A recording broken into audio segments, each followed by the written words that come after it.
اے سمیع سن ہماری التجا، تو ہی گنج بخش و دستگیر ہے۔ قیامت کے دن آپ کی سفارش کے سب سے زیادہ حقدار کون لوگ ہوں گے؟ کسی قسم کی عبادت کی کوئی قسم، اس کا ایک ذرہ بھی اللہ کو چھوڑ کر یا اللہ کے ساتھ ساتھ کسی اور کے لیے کی کرنا، نیچے قوالی چل رہی ہے وہ الٹا لٹک کر وہ قوالی کے اوپر اپنے سر کو اور جسم کو ہلا کر دھمال ڈال رہا ہے۔ میری آدھی امت جنت کی وارث بن جائے، اس اختیار کو میں نے چھوڑ دیا، میں نے شفاعت کے اختیار کو لے لیا۔ معنی کیا کہ شفاعت کے ذریعے رسول اللہ صلی اللہ علیہ وسلم کی آدھی امت سے زیادہ۔ ان الحمد للہ نحمده ونستعینه ونستغفره ونعوذ بالله من شرور انفسنا ومن سیئات اعمالنا من يهده الله فلا مضل له ومن يضلل فلا هادي له اشهد ان لا اله الا الله وحده لا شريك له واشهد ان محمدا عبده ورسوله اما بعد۔ قیامت کے دن اللہ کی رحمت کے بعد بہت بڑا سہارا امام الانبیاء، امام کائنات، امام اعظم محمد الرسول اللہ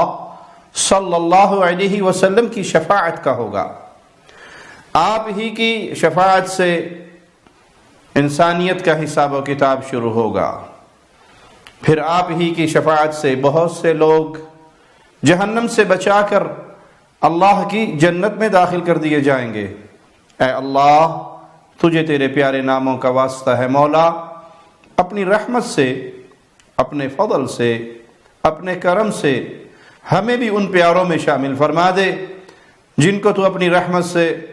بغیر حساب و کتاب کے، بغیر عقاب کے، بغیر عذاب کے جنت میں داخل فرمائے گا۔ پھر وہ مسلمان جو اپنے گناہوں کی وجہ سے جہنم میں جا چکے ہوں گے، رسول اللہ صلی اللہ علیہ وسلم کی شفاعت انہیں بھی نصیب ہوگی اور وہ جہنم سے نکال کر اللہ کی جنت میں داخل کر دیے جائیں گے۔ سوال یہ پیدا ہوتا ہے کہ رسول اللہ صلی اللہ علیہ وسلم کی شفاعت کا حقدار کون ہے؟ یہ کس کو ملے گی؟ آئیے یہ سوال کا جواب پیارے نبی صلی اللہ علیہ وسلم کی مبارک احادیث سے سنتے ہیں۔ صحیح بخاری 6570 نمبر روایت ہے، ابو ہریرہ رضی اللہ عنہ وارضاہ سے روایت ہے، انہوں نے عرض کی، اللہ کے نبی صلی اللہ علیہ وسلم قیامت کے دن آپ کی سفارش کے سب سے زیادہ حقدار کون لوگ ہوں گے؟ تو امام الانبیاء جواب میں فرمانے لگے، من قال لا الہ الا اللہ خالصا من قلبہ، جس نے سچے دل سے اخلاص کے ساتھ لا الہ الا اللہ کہا ہوگا، اس کو میری شفاعت نصیب ہوگی۔ تو پیارے نبی صلی اللہ علیہ وسلم کی شفاعت کے لیے عقیدہ توحید کا درست ہونا، لا الہ الا اللہ کا فہم ہونا۔ اگر صرف زبان سے انسان کہے لا الہ الا اللہ، اس کا عمل اس کے برخلاف ہو، تو وہ لا الہ الا اللہ کی تسبیحات اسے فائدہ نہیں دیں گی۔ شرط لگائی ہے رسول اللہ صلی اللہ علیہ وسلم نے، خالصا من قلبہ، وہ خالص نیت سے اس بات کا اقرار کرے، یعنی اس کا یہ عقیدہ ہو کہ اللہ کے علاوہ کوئی الہ برحق، معبود برحق نہیں ہے۔ اس عقیدے پر، اس توحید پر، شرک کی غلاظتوں سے بچتا ہوا وہ عمل پیرا رہے، تو پھر یہ وہ خوش نصیب ہے جسے قیامت کے دن امام الانبیاء، امام اعظم محمد الرسول اللہ صلی اللہ علیہ وسلم کی شفاعت ملے گی۔ ابو ہریرہ رضی اللہ عنہ وارضاہ بیان کرتے ہیں کہ رسول اللہ صلی اللہ علیہ وسلم نے فرمایا، شفاعتی لمن شہد ان لا الہ الا اللہ مخلصا وان محمدا رسول اللہ یصدق لسانہ قلبہ وقلبہ لسانہ، میری شفاعت اس کو ملے گی جس نے خالص ہو کر اخلاص کے ساتھ اللہ کو راضی کرنے کے لیے لا الہ الا اللہ کے قرار کیا ہوگا، اور یہ گواہی دی ہوگی کہ محمد صلی اللہ علیہ وسلم اللہ کے رسول ہے۔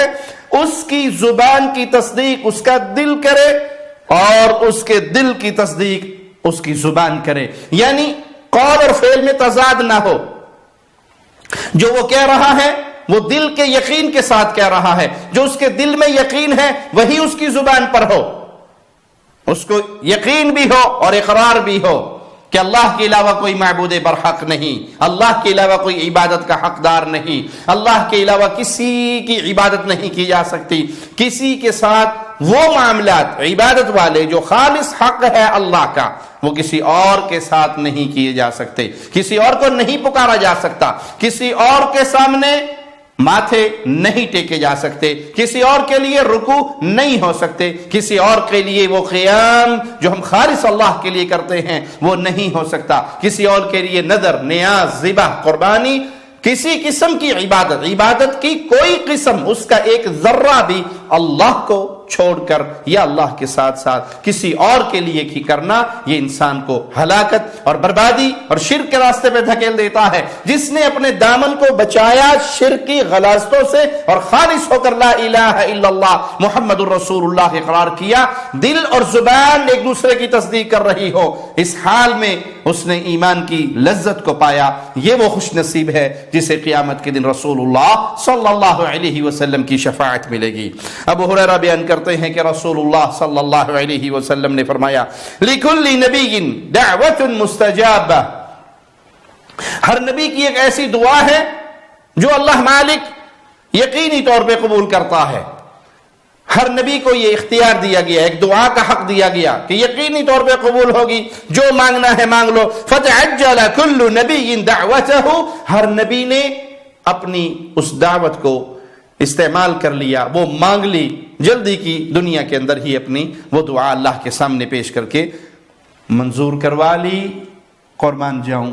رسول اللہ صلی اللہ علیہ وسلم کی اپنی امت کے ساتھ شفقت اور محبت پر۔ میرے پیارے نبی صلی اللہ علیہ وسلم کو چھوڑ کر اغیار کے راستوں پہ چلنے والوں، ان کے طریقوں کو ڈھونڈنے والوں،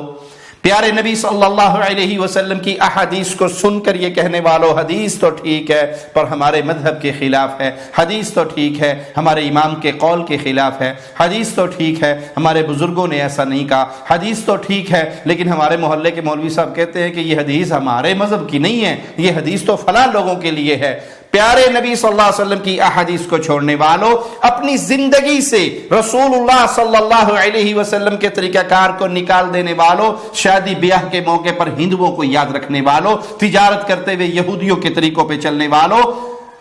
تمہارا نبی تم سے کتنا پیار کرتا تھا اور تم کتنے بے وفا ہو۔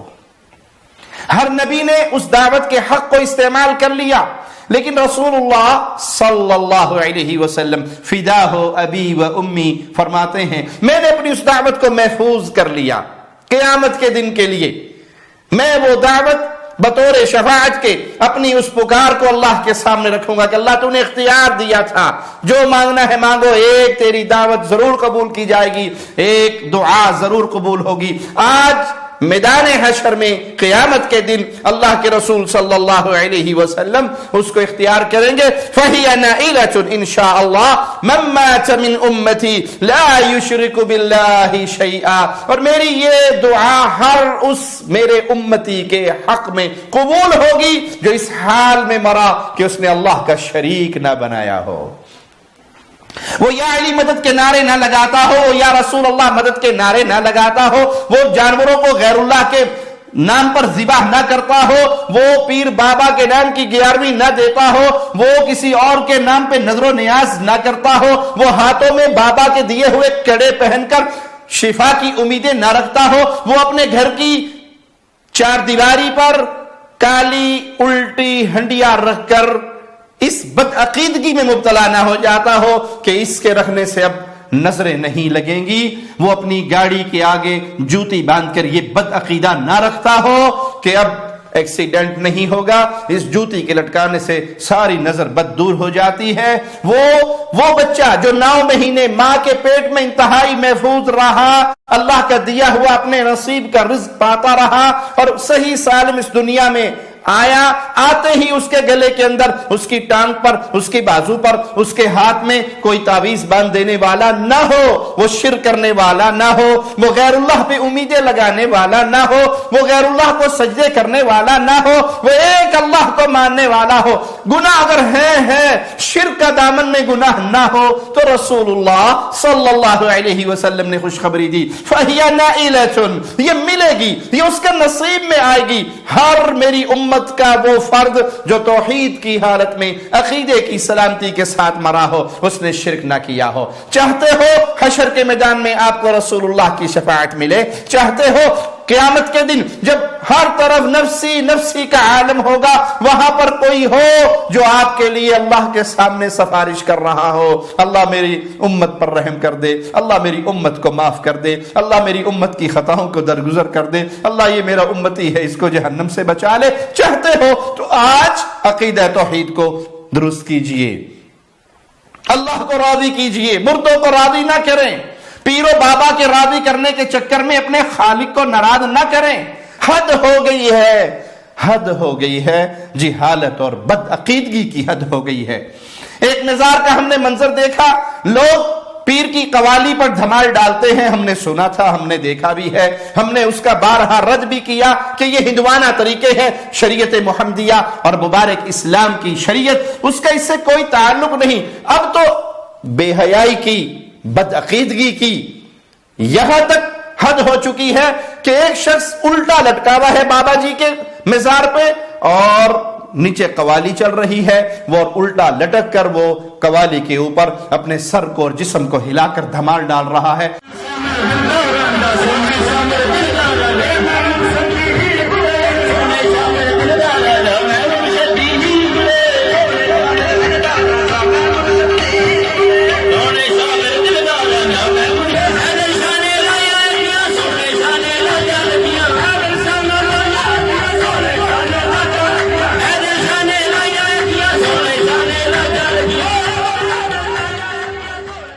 کیا یہ طریقہ رسول اللہ کا ہے؟ کیا یہ طریقہ ابو بکر، عمر، عثمان و علی کا ہے؟ یہ حسنین کریمین کا ہے؟ یہ اہل بیت کا ہے؟ یہ صحابہ کا ہے؟ یہ تابعین کا ہے؟ یہ تبع تابعین کا ہے؟ یہ محدثین و ائمہ دین کا ہے؟ ارے بھائی، کیا یہ طریقہ اولیاء کا ہے؟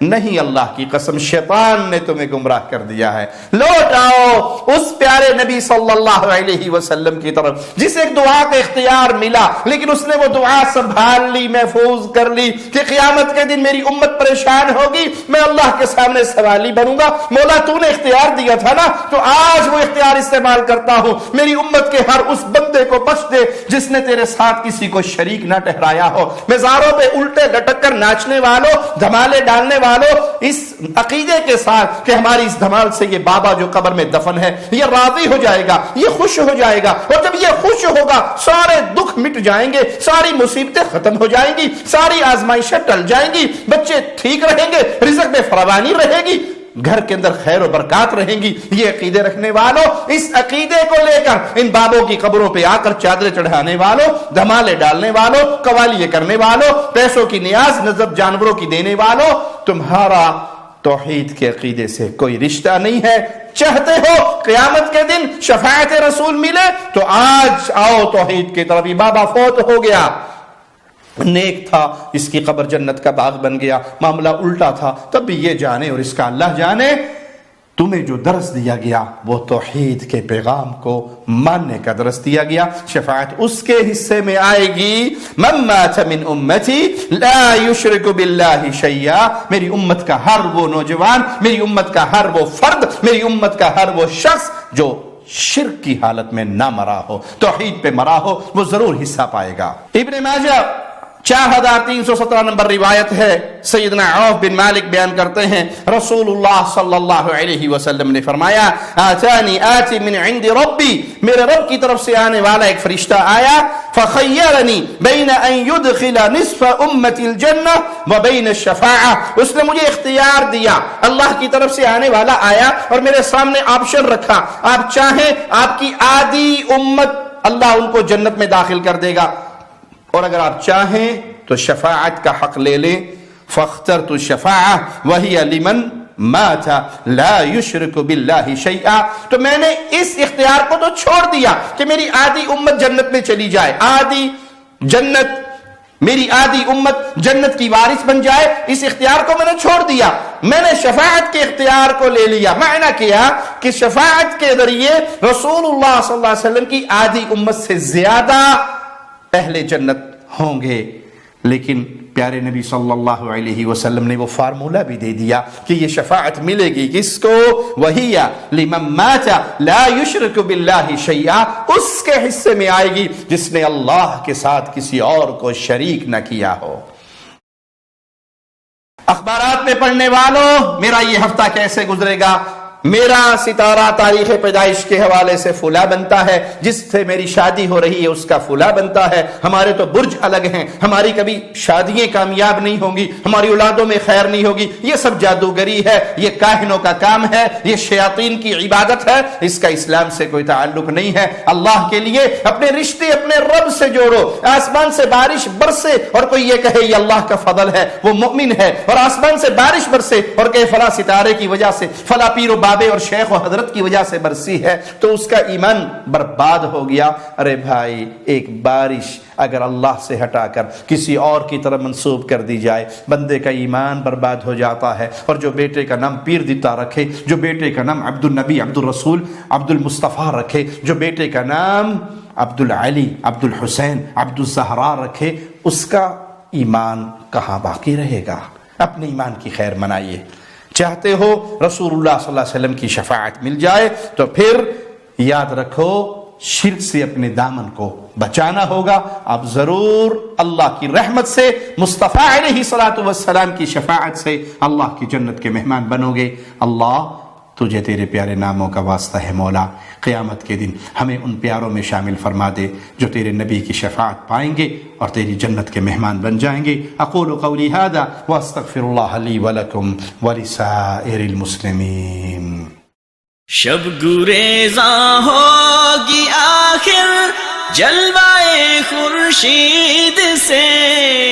یہ چمن معمور ہوگا نغمائے توحید